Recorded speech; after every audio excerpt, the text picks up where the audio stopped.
Well, howdy. I almost clapped. Courtney says you always clap. Thanks for joining us this weekend. It's another CWOW Sunday, CWOW weekend, Church Without Walls weekend. It means that Calvary's not meeting in our buildings. We're staying home, staying in our neighborhoods, hopefully loving our neighbors. With me today is my most special guest, Kim. Thanks for joining us. This is my wife, Kim. Mm-hmm. For those of you who haven't met Kim, we've been married 35 years. Yes. And I love doing life with you. I agree. So thanks for being here today. We're going to talk about Front Yard Mission. We're going to talk about what God's doing in our neighborhood, mm-hmm. and a little bit about what God's done in our story. So I don't know if we've talked about this before in this format, but you have been an early adopter in the idea of praying for people to come to know Jesus. I mean, that's been part of who you are as long as I've known you. But in terms of Calvary's vocabulary and praying for people on our hashtag, yes, you approach that a little bit differently than some. Maybe. So I thought it might be fun for folks to hear how you view that. And so for those of you who have questions about what is this hashtag thing? When we say pray for your hashtag, what are we talking about? Well, our hashtag is 8 people in our circles of influence, or our circles that we are often at and seeing these people. And they're the 8 people that you pick that you want to be praying for. Praying for what? I pray for blessing. I pray for them to be drawn to Jesus. Yeah. I'm praying for them to come to know Christ. Yeah, I mean, it's good to pray for all of your neighbors, yes. And we would say that some of our neighbors already know Jesus, right. And it's not that we're not praying for them, but you're right. Ideally, we're praying for people who don't have a relationship with the Lord to come into some sort of relationship with Him where exactly. They're walking with Him. Yes. So you're praying for their faith walk, the next step for them in their faith journey. And for me, I don't have just one hashtag because I feel like I have different circles. So for me, the way I think of my hashtags is just my circles of influence, the places I'm with people that I enjoy and my friends. And so my first hashtag would be my neighborhood. Okay. But I would say that's my least focused one, which is terrible. I'm still praying for them, and I love my neighbors. It's not terrible. No, but my other one is my workplace. So I definitely have people that I'm praying for regularly in my workplace. And then my third one is the people that we're meeting. We have moved in the past 3 years where we have new friends that don't live in our neighborhood, that don't go to my job or even my church. So they're people that I'm meeting through schools, through events. Through our kids. Through our kids. Yeah. And so that's another little hashtag that I have. Okay. And that one might not have 8 people. Right. But they're people that I'm praying for regularly. Yeah. Well, again, for people who are literalists, it's really easy to get locked into well, you said I have to be praying for my neighbors. Or you said I have to be praying for 8 people.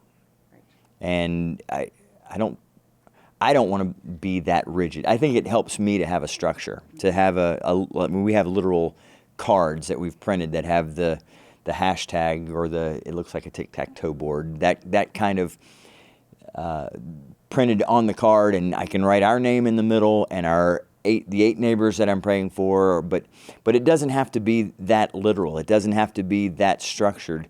The point is, you're praying for people that you have regular contact with to come to know the Lord. Mm-hmm. Yes. For me, it comes up on I have an app. It's just the Bible app.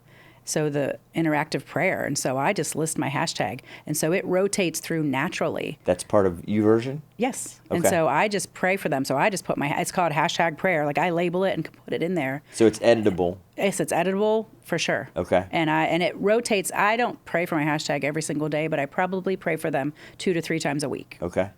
And because it's rotating through my regular prayer thing that comes up on my app that I use to pray every day. So there's a tip for you right there. You can download the YouVersion app and be one of, I don't know, there's like 75 billion people have downloaded the app. I don't think there's that many people on the planet. But A lot of people have downloaded the app and are using it for Bible study or for Bible reading, but you're finding a way to use it to guide your prayer time. Exactly. And you can load it with the people you're praying for. Sure. I love that. I use the Bless Every Home app, which also it's customizable to our neighborhood. Right. I don't think it would work as well the way you're describing, just praying for people like soccer families that we've run into, or people from school who are working with our kids, or even your people you're praying for at work. Right. So that's a great fit for you. Sure is. Yes. Okay. I was thinking when you were just talking about we're going to talk about Front Yard Mission. One of the girls that I'm praying for, I've met because her son is friends with our son, our 14-year-old. So they're friends and they're hanging out. And so I started praying for her.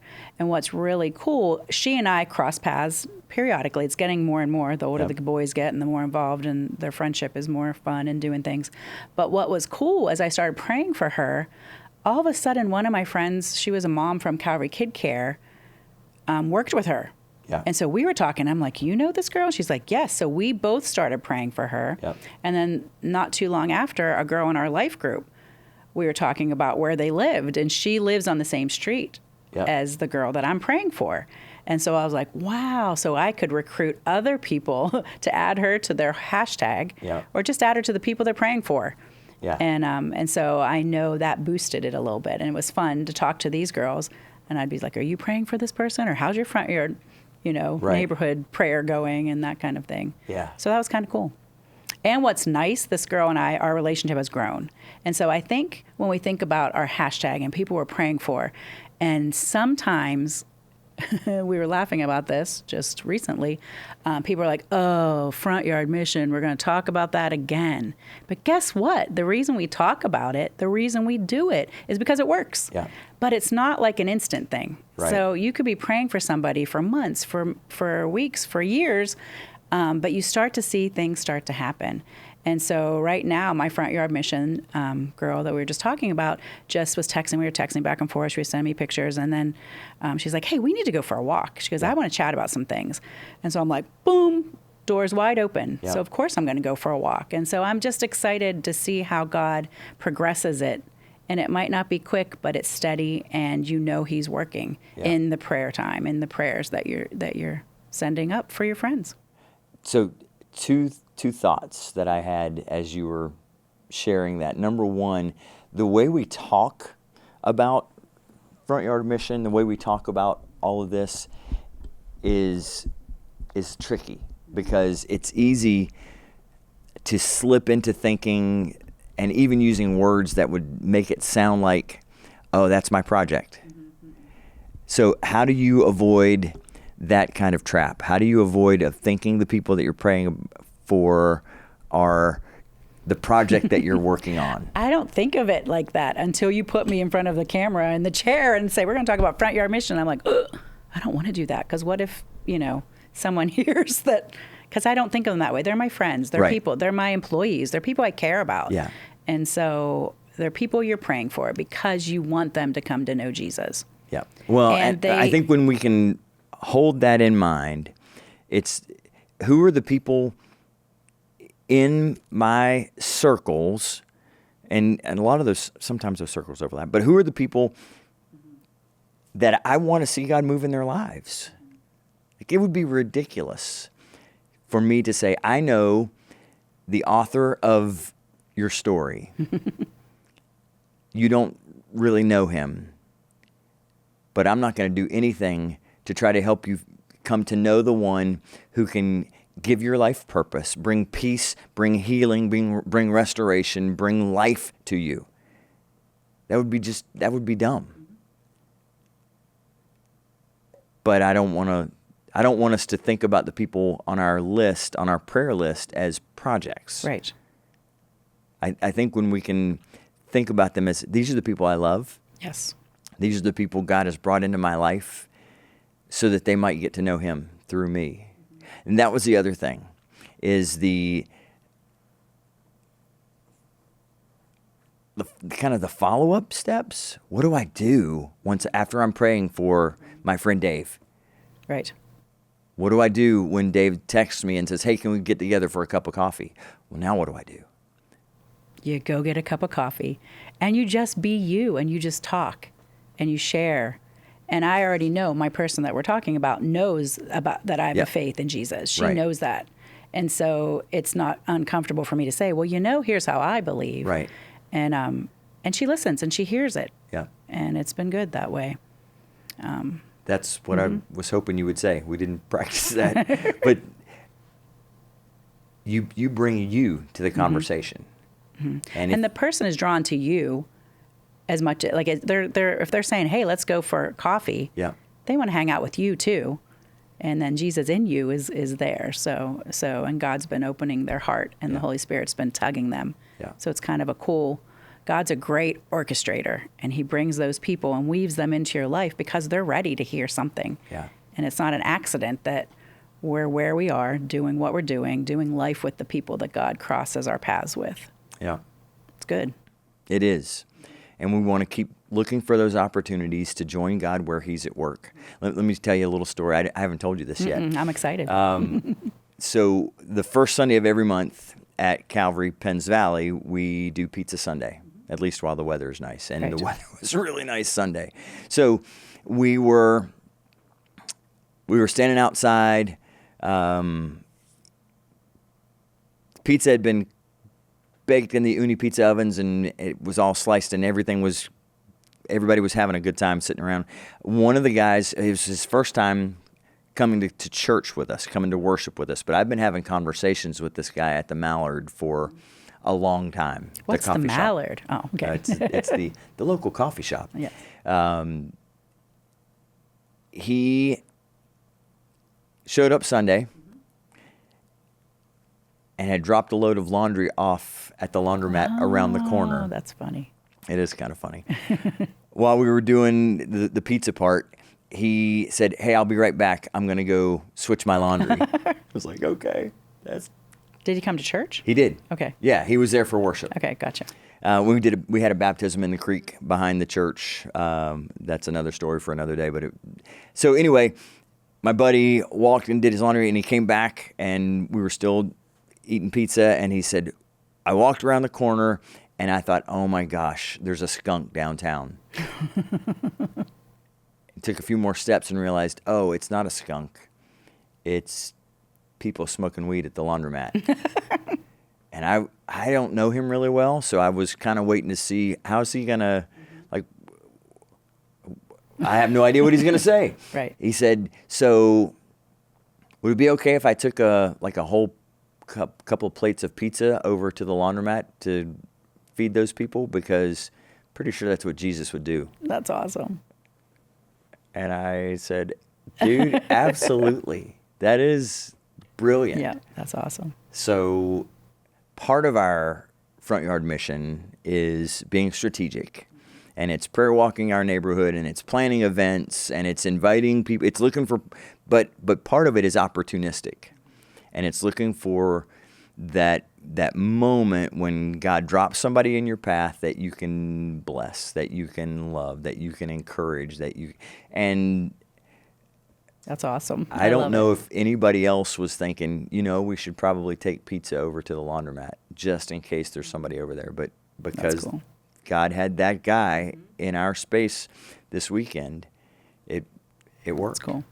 Yeah. That's neat. So we've got the pray first, and so the three principles for Front Yard Mission are pray first, serve all, look for ways to serve people, and invite often. In our neighborhood, you kind of help put things together to organize a little bit of a more structured, here's what we're doing on CWOW Sunday. Right. For September, October, November. You want to talk a little bit about that? Yes. And what I like about this is there is another Calvary attender, good friends of ours, that are doing the same things that we want to do in our neighborhood. So I think it's nice if you have somebody in your neighborhood to partner with them, because it takes the pressure off a little bit. So it was nice. So her name is Laura, and Laura and I were texting back and forth. We got our schedule together. Motion? Yeah, this is our texting. Okay. We were like saying, okay, what are we doing? And we tossed the dates back and forth. We debated, should we do it on Sunday? Should we do it on Saturday? Those kind of things. Talk about that a little bit. Well, is it legal to do something on Saturday if it's CWOW Sunday? Well, it is. It was CWOW Sunday, and we really were thinking, well, then half of our neighbors won't get to come because they already go to church. Right. But then we backed up and we said, oh, but these aren't for those neighbors. Getting together, we're trying to reach the people that don't go to church or don't have a relationship with Jesus. So we did it on Sunday morning. Okay. This was last week. So our September one was, September? Yes. Yep. Was, we did donuts in the driveway. If you've been around Calvary at all, in the past couple of years, you've heard of it. We did this about 3 years ago in the same neighborhood where we're at. So we hadn't done it in a while. So let's do that again. So that's what we did.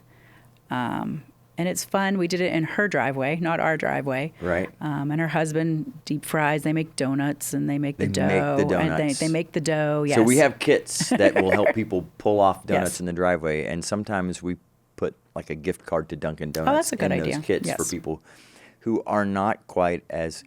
She's the... Oh, it's not home ec anymore. It's... Consumer sciences, Family and and consumer consumer- science teacher. She's the home ec teacher, so making donuts Right. would be in her wheelhouse. Oh, and she had 3 different glazes. It's fun. It's a little more like Duck Donuts than But- Dunkin' Donuts. But if you're not so In the inclined, driveway. Dunkin' Yes. Donuts Yeah, will you help can do whatever you want. People and some people came and stayed, and some people pop over and just get a donut and Yeah. a cup of coffee. So- we had coffee and hot chocolate.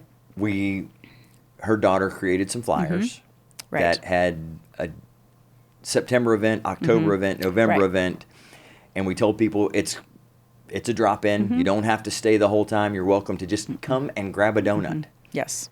We made coffee. We had It was fun. It was Yeah. good. And it was good conversations happened Yep. with people that we might not typically be conversing with. absolutely.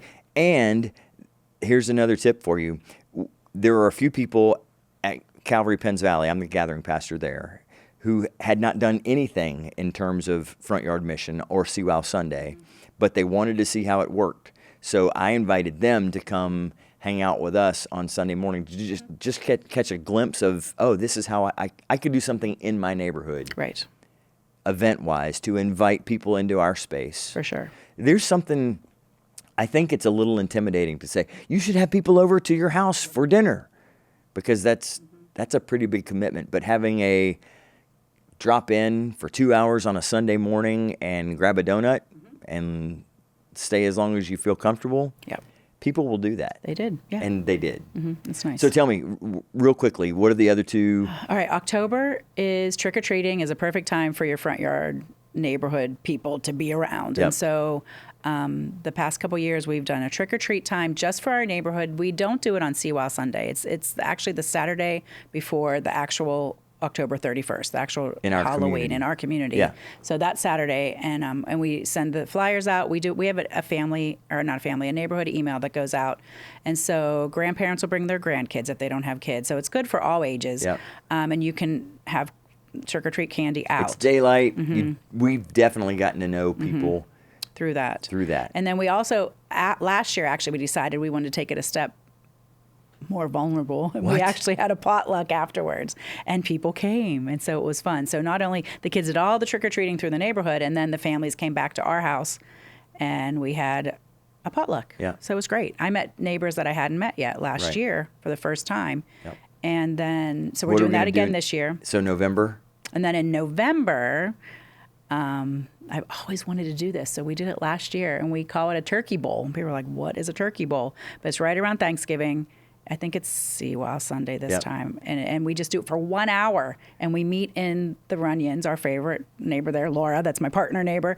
Not my favorite neighbor, but our neighbor down the street. We use her yard because it's more appropriate than our yard because it's flatter and open. And we play football. And so we'd play tag football, but we had grandmas there. It was so fun last year. There's one of our neighbors who still, every time we see her, she talks about, She said, I loved playing football. And so it's just very fun. And the young kids can do it. Yeah. And it's a variety. And we do hot chocolate and have a football game. Yeah. And that was fun. So we're doing that again. So those were our 3. We did donuts in the driveway in September, a trick-or-treat potluck time in October, and then we're doing a turkey bowl football game in November. Yeah. And it's just building relationships with our neighbors Yeah.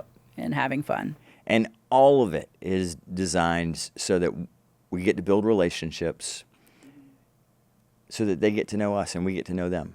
Yes. And the hope is that as we do that, they're going to see Jesus in us because that's who we are. And that's who you are. You bring the presence of Jesus with you. Paul talks about the aroma of Christ. You smell like Jesus.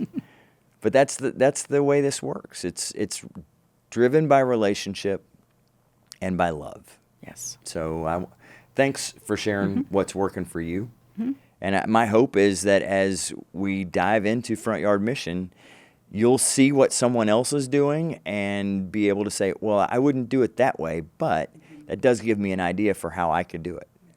Our friend Terry Walling says people need to see a way before they can find their way. And that's our hope. So I want to encourage you to love your neighbors, pray for your neighbors, and look for opportunities to bless and do good in your neighborhood. And look for that open door, that invitation, and see what God does. Thanks for joining us. I love your guts and can't wait to see what God's going to do as we lean into joining Him where He's at work.